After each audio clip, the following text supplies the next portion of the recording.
Arrêtez tout et prenons une pause ensemble. Bonjour à vous. Aujourd'hui, j'aimerais qu'on parle d'un mot qu'on entend souvent, mais qu'on ne questionne presque jamais, la vocation. On l'utilise pour parler de métiers particuliers, ceux qu'on associe à l'idée de dévouement. Médecin, professeur, infirmier, éducateur. On dit parfois qu'il faut avoir la vocation pour faire ce genre de métier. Et sans trop s'en rendre compte, on enferme des personnes dans une image, celle du professionnel qui se donne corps et âme sans jamais décrocher. Mais qu'est-ce que ça veut dire au juste? Et surtout, est-ce qu'on peut encore vivre comme ça aujourd'hui, à une époque où tout le monde parle d'équilibre, de santé mentale, de droit au repos? Dans beaucoup de métiers dits à vocation, on sent la même attente implicite. Être disponible, investi, passionné, tout le temps.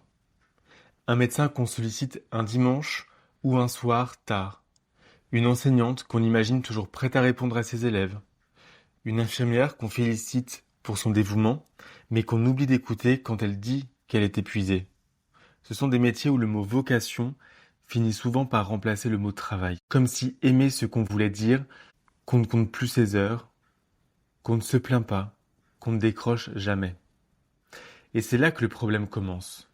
Parce qu'à force d'être mise en avant, cette idée de vocation finit par devenir une injonction.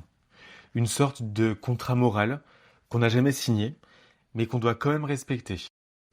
On admire ces métiers, on dit qu'ils sont essentiels, mais on leur refuse souvent le droit à la fatigue. On attend qu'ils donnent encore et encore. Et quand ils osent dire qu'ils veulent du temps pour eux, on leur reproche presque, et on leur rappelle que leur métier est ou doit être une vocation, et que ce n'est plus comme avant. Mais c'est injuste, parce que dans d'autres professions, on ne demande jamais ça.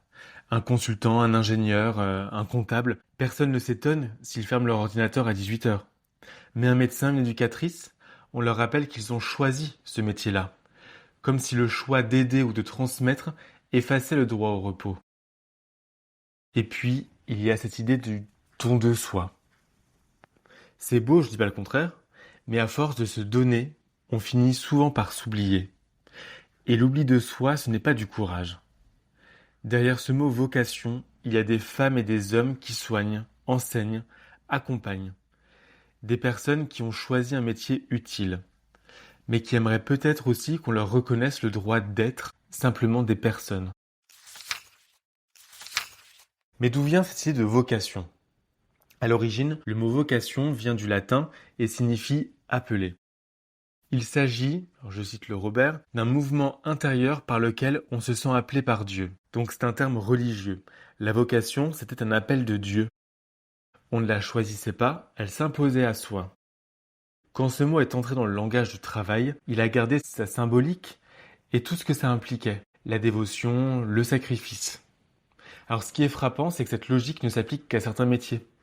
Ceux du soin, de l'éducation, du social, des métiers où on prend soin des autres.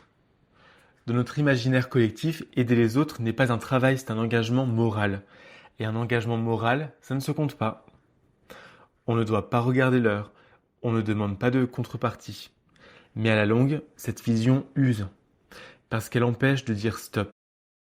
Elle rend presque honteux le fait d'avoir besoin de repos, et elle transforme la passion en pression. Cette idée trouve aussi ses racines dans notre culture du mérite. On valorise celui qui donne sans compter, celui qui s'investit jusqu'à l'épuisement. On parle de vocation, mais au fond, on récompense surtout la disponibilité totale. Pourtant, tout change autour. Les nouvelles générations ne veulent plus être définies uniquement par leur métier. Elles veulent du sens, oui, mais pas au prix de leur équilibre. Elles veulent pouvoir dire « j'aime ce que je fais, mais j'ai aussi une vie ». Et ça, pour beaucoup, c'est encore difficile à entendre. On continue de confondre implication et dévotion. On pense que si quelqu'un ne répond pas à un mail à 22 heures, c'est qu'il ne se sent pas appelé. Mais non, c'est juste quelqu'un qui a compris que pour bien faire son travail, il faut aussi savoir s'arrêter. La vocation ne devrait pas être quelque chose qu'on porte sans jamais pouvoir la déposer. Alors qu'est-ce qu'on fait de cette idée? Peut-être qu'on peut commencer par changer la manière dont on en parle. Ne plus dire qu'un métier est à vocation, mais qu'il a du sens, qu'il nécessite de l'engagement, qu'il demande du cœur. Et surtout rappeler que même le plus passionné des professionnels a besoin de souffler. Aimer son travail, ce que l'on fait, ne devrait pas nous faire disparaître derrière notre métier. Parce qu'au fond, une vocation, ça devrait élever, pas enfermer. Ce n'est pas manquer de passion que de vouloir rentrer chez soi et fermer la porte.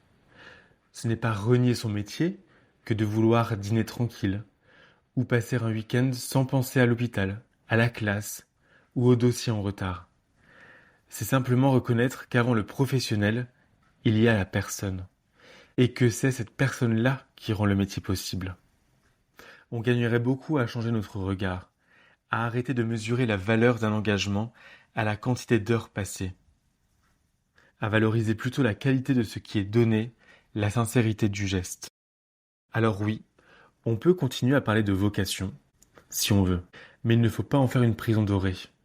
Ne pas confondre être passionné et s'oublier ne plus exister. Merci d'avoir pris ce moment ensemble. Et rappelez-vous, vous n'êtes pas votre métier, vous êtes bien plus que ça.